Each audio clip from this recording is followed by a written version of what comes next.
I'm Dave, and this is Austin's Kamado Joe Masterclass. If you just bought a Kamado Joe, or you've had one for a while and still feel like you're unsure how to use it, this video is for you. It will show you everything you need to master this grill in 6 lessons. We'll cook burgers, chicken, steak, tri-tip, ribs, and pulled pork. By the end, you will understand how to cook hot and fast, mid-range, and low and slow. You will know how to reverse sear and feel confident in tackling those 10 to 12 hour barbecue sessions. And more important, you'll know how to apply these exact techniques to almost any cut of meat. Before we throw on the first burger, let's talk about the engine of this ceramic cooker, the Firebox. The first accessory I think every Kamado Joe owner should have is an ash basket. Out of the box, your Kamado Joe comes with a cast iron charcoal grate. The ash basket replaces that cast iron grate and dramatically improves airflow. And on a ceramic grill, airflow equals control. Kamado Joe makes their own version, and so does Kick Ash Can. I've owned both, and honestly, I prefer the Kick Ash Can. The spaces between the bars are wider than those on the Kamado Joe version, which means better airflow. Now let's build the fire. The process starts the same way for almost every cook. First, stir any remaining charcoal. You want to knock loose the ash in small bits down into the drawer so they don't choke your fire. Then empty the ash drawer. Always start with an empty ash drawer. Push the old charcoal to the side and add fresh lumped charcoal. You want big pieces on the bottom for airflow and smaller pieces on top. Whatever you do, don't dump in the bottom of the bag. You'll get charcoal dust and tiny chips that will clog the airflow, making it hard to light and even harder to keep lit. How you light it depends on what you're cooking. For direct heat, like burgers and steaks, I'll fill the basket to the top and light it in multiple spots using a grill blazer or tumbleweeds. We need a wide fire. If you only light in the center, you can only cook one burger at a time. A wide fire gives you even temperatures across your griddle or grates. The only exception? Long, low, and slow cooks at 225 to 250 degrees Fahrenheit. For those, I overfill the basket just below the deflector plates, but I only light a small 8-inch spot in the center. A full-width fire is too hard to control at low temperatures. More on that later. Once the charcoal is lit, keep the lid and both vents wide open for 10 to 15 minutes. You want to let the fire breathe. Next, close the lid, but keep both vents wide open for another 15 to 20 minutes. We aren't just heating the air, we're heat-soaking the ceramics. This is essential for stable cooking temperatures. When you're within 50 degrees of your target, shut both vents halfway. Let the grill settle for about 10 minutes and then make small adjustments from there. All right, let's put this to test with lesson number 1. Lesson 1 is all about hot and fast cooking at 400 to 450 degrees Fahrenheit, using burgers to show how different cooking surfaces change the result. We're cooking the same burger 2 ways, 1 over a cast iron grate and 2 on a cast iron griddle. Place them on and leave them about 2 to 3 minutes. When the top looks like it started to change color, you want to try to flip it over. If the burger sticks, let it sit another 15 to 20 seconds and try again. It means it's not ready to release. If you try to release it, you're going to tear the burger. So just wait another 15 to 20 seconds and try it again. Once you turn it over, cook it another minute, minute and a half, check the internal temperature, and then pull them off and let them rest for about 3 minutes before serving. On the cast iron grate, the bars are screaming hot. When the patty hits, you get big, bold grill marks. Flavor-wise, it's classic grilled burger. Smoky, juicy, with that char on the grill marks. On the cast iron griddle, the story changes. You get an even, all-over crust, not stripes. So the flavor is more intense and beefy. A griddle burger may not look as nice, but it's more like a steakhouse or a flat-top burger in terms of flavor. That is your first Kamado Joe lesson, hot and fast, and how surface contact changes crust and taste. Next, we move to 325 to 350 degree Fahrenheit cooks that last an hour or more. We're going to cook chicken 2 ways. The first way is a chicken sitting vertically on top of a porcelain flask filled with a liquid. The second is a chicken on a rotisserie. On the porcelain flask with liquid, the chicken sits upright with flavored steam rising through the cavity. The idea is that you'll get moist, juicy meat with a nice smoky flavor. On the rotisserie, the bird is constantly turning, self-basting in its own juices. You get really even browning and a super consistent cook from breast to thigh. The texture is a little different, often slightly crispier skin with that classic rotisserie coloring. The chicken cooked on the porcelain flask is juicy, simple, and makes a dramatic presentation. The rotisserie chicken is more even overall and has a very professional look and texture. For both chickens, use a wireless remote temperature probe like the Typher so that you can monitor the internal temperature. Pull that chicken off when it hits 160 degrees Fahrenheit in the thickest part of the breast. Then take it off and tent it with foil and let it rest for about 10 minutes. The internal temperature will continue to climb to 165 degrees Fahrenheit while the chicken rests. This lesson teaches you how to use the Kamado Joe in that mid-range zone for 60-plus minute cooks. Lesson 3. Indirect with a reverse sear.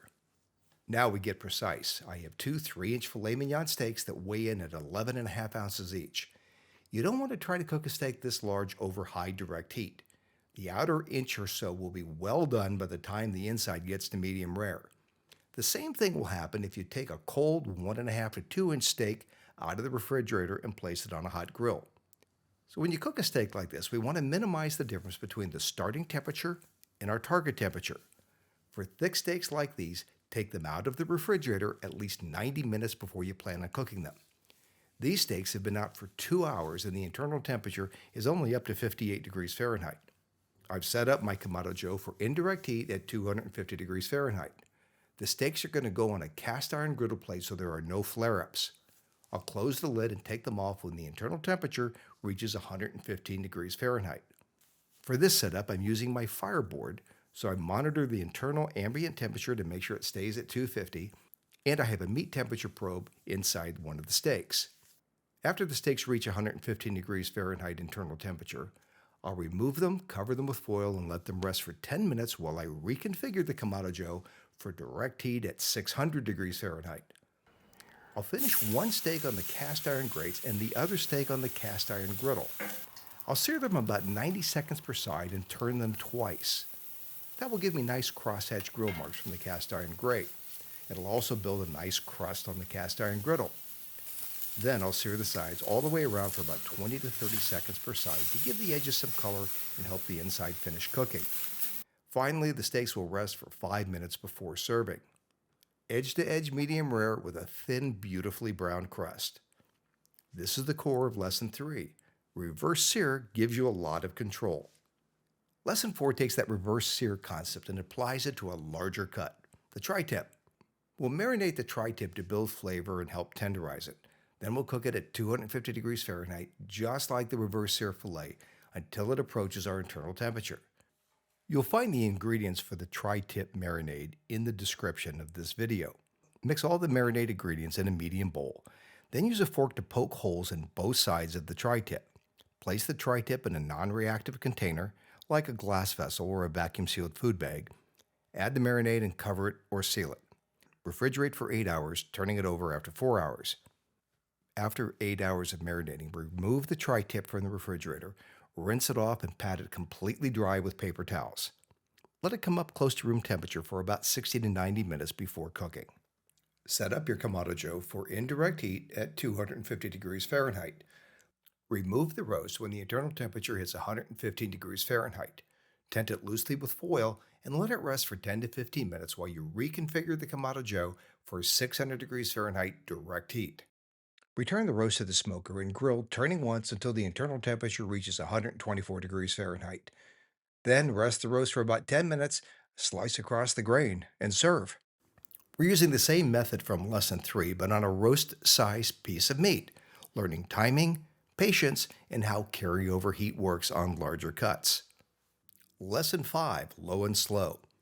Now we head into true low and slow cooking.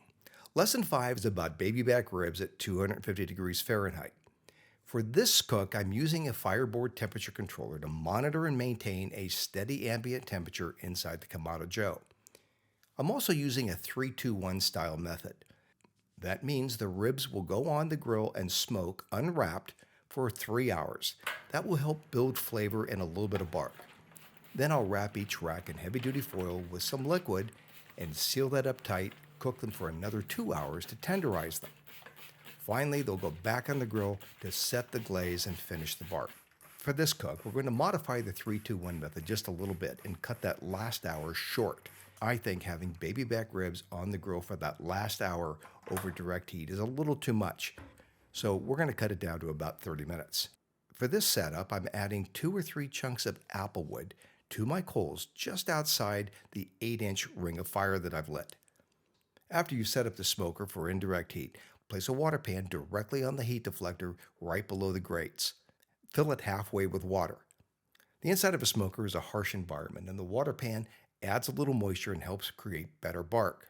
After 3 hours, we're going to remove the ribs, wrap them in heavy-duty foil with about 8 ounces of your favorite liquid. You can use just about everything here. The whole idea is to braise the ribs for the next 2 hours. I like to lay the ribs down on a double sheet of heavy-duty aluminum foil. I then pull the foil up on both sides and make a tent. Seal one end, and then pour your liquid into the other end. Seal that up tight. Those go back on the grill at 250 for another 2 hours. When it comes time to take these off the grill, place them in an aluminum pan to transfer them. Be careful opening the pouches. The liquid in there will be very hot and there will be steam. You'll notice when you take them out of the package that the rib meat has pulled back from the end of the bone a bit. That's a good sign. Brush the ribs with your favorite sauce, then put them back on the grill over direct heat, turning them about every 5 minutes. You want to caramelize a little bit of that sauce, but you don't want it to burn. Finally, lesson 6, pulled pork. We're cooking a bone-in pork shoulder at 250 degrees Fahrenheit for 9 to 10 hours. Here we're going to use the same low and slow approach as we used on the ribs. We're going to use the same FireBoard controller, keeping the temperature locked in at 250 degrees Fahrenheit. Make a simple dry rub with 2 tablespoons of kosher salt and a tablespoon of freshly ground black pepper and a 1/4 cup of paprika, not smoked. Combine the dry rub ingredients, stir them well. Find a Boston butt pork shoulder of about 7 pounds. Remove it from the package and dry it well with paper towels. Rub olive oil over the entire roast and sprinkle the roast evenly with dry rub. Apply it liberally and make sure to cover the sides as well. Set up your smoker for indirect heat at 250 degrees Fahrenheit. Add 4 or 5 chunks of apple or cherry wood to the coals. Place a shallow pan beneath the cooking grate on top of the heat deflector and add about 1 quart of water. Place the roast in the smoker and cook it until the internal temperature reaches 165 degrees Fahrenheit. Then remove the roast and wrap it tightly in heavy-duty foil. Return the roast to the smoker and cook it until the internal temperature reaches 195 degrees Fahrenheit. Now remove the roast and keep it in the foil. Wrap it in several little towels and place that in a cooler to rest for about 30 to 45 minutes. That will help the juices redistribute and make very juicy pulled pork. After 45 minutes, remove the towels and carefully open the foil. There will be a lot of juice. Then shred the pork with a fork. In this lesson, you learned how the Kamado Joe behaves over a full-day cooking session, how to trust your temperatures, not just the clock, and how to get tender, juicy pulled pork. Once you've done these 6 cooks, you're not just following recipes, you understand the methods. Hot and fast from lesson 1, perfect for burgers, chops, steaks. Mid-range roasting, lesson 2, great for whole chickens, turkey breast, and pork loin. Reverse sear in lessons 3 and 4, perfect for filet mignon, ribeyes, tri-tip, prime rib roast.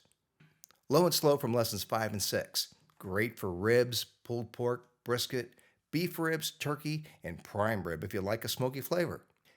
Master these 6 lessons and you can cook almost anything on your Kamado Joe with confidence. Hey, if you liked the video, let me know.